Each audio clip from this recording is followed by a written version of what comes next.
रूस और यूक्रेन के युद्ध को 3 साल होने वाले हैं। यूक्रेन युद्ध खत्म करने की कोशिशें अमेरिका ने शुरू कर दी हैं, लेकिन साथ ही वह हथियारों की सप्लाई भी जारी रखे हुए है। खबर है कि अमेरिका के राष्ट्रपति डोनाल्ड ट्रंप ने रूस यूक्रेन युद्ध को लेकर एक बड़ा ऐलान किया है। मीडिया रिपोर्ट्स की माने तो उन्होंने बताया है कि उनकी रूसी राष्ट्रपति व्लादिमीर पुतिन से फोन पर लंबी बातचीत हुई है, जिसमें दोनों नेताओं ने युद्ध समाप्ति के लिए बातचीत शुरू करने पर सहमति जताई है। ट्रंप ने कहा है कि वो पुतिन बहुत नजदीक के साथ मिलकर काम करेंगे ताकि वह इस संघर्ष को खत्म करने की रणनीति बना सके। इस कदम को अमेरिका की मौजूदा नीति में बड़ा बदलाव माना जा रहा है। मीडिया रिपोर्ट्स की माने तो अब तक वाशिंगटन यूक्रेन को खुला समर्थन देता आया है। पुतिन और ट्रंप की इस बातचीत की शुरुआत रूस और अमेरिका के बीच कैदियों की अदला बदली से हुई है। रूस ने अमेरिका में कैद अपने नागरिक एलेक्जेंडर की रिहाई के बदले पेनिसवेनिया के शिक्षक मार्क फोजेल को छोड़ने पर सहमति जताई है। इस समझौते को लेकर ट्रंप ने कहा है कि यह रूस और अमेरिका के बीच कूटनीतिक संवाद को आगे बढ़ाने में मददगार साबित हुआ है। इस कदम के बाद ही पुतिन और ट्रंप के बीच युद्ध समाप्ति पर वार्ता का रास्ता भी खुला है।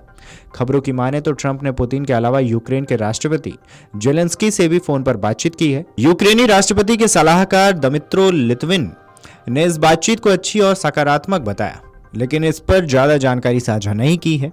इस बीच अमेरिका के उपराष्ट्रपति जेडी वेंस, विदेश मंत्री मार्को और रूस यूक्रेन मामलों के लिए ट्रंप के विशेष दूत जनरल कीथ केलॉग इस सप्ताह जर्मनी में म्यूनिख सुरक्षा सम्मेलन में शामिल होने वाले हैं, जहां जेलेंस्की भी मौजूद रहेंगे। ऐसे में उम्मीद जताई जा रही है कि इस सम्मेलन के दौरान रूस यूक्रेन संघर्ष को लेकर बड़े स्तर पर चर्चा हो सकती है।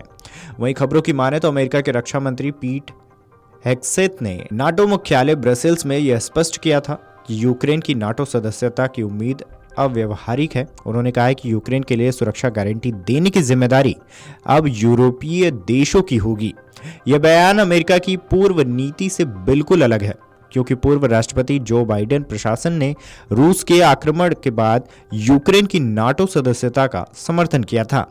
अमेरिका की इस नीति से यूक्रेन को झटका लग सकता है, क्योंकि वह अब तक अमेरिका के और नाटो के समर्थन पर निर्भर था। ट्रंप प्रशासन ने यह भी साफ किया है कि अमेरिका यूक्रेन को दी जाने वाली सैन्य और वित्तीय सहायता की जिम्मेदारी अब यूरोपीय देशों पर डालना चाहता है।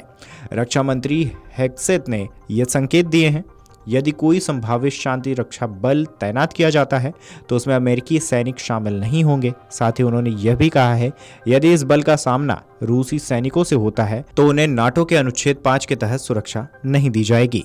इस नए रुख से स्पष्ट हो गया है कि अमेरिका अब इस संघर्ष से खुद को अलग करने और यूरोपीय देशों को आगे लाने की रणनीति पर काम कर रहा है।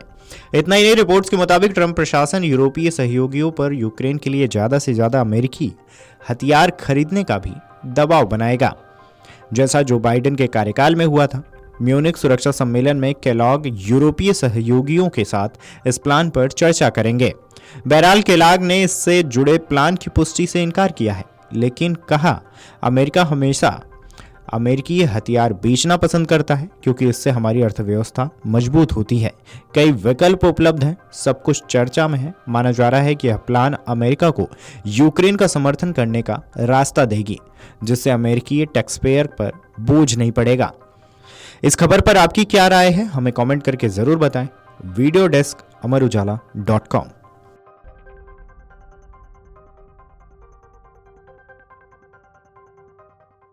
अमर उजाला जीवांजलि के सारथी की मदद लें और महाकुंभ में स्नान जरूर करें।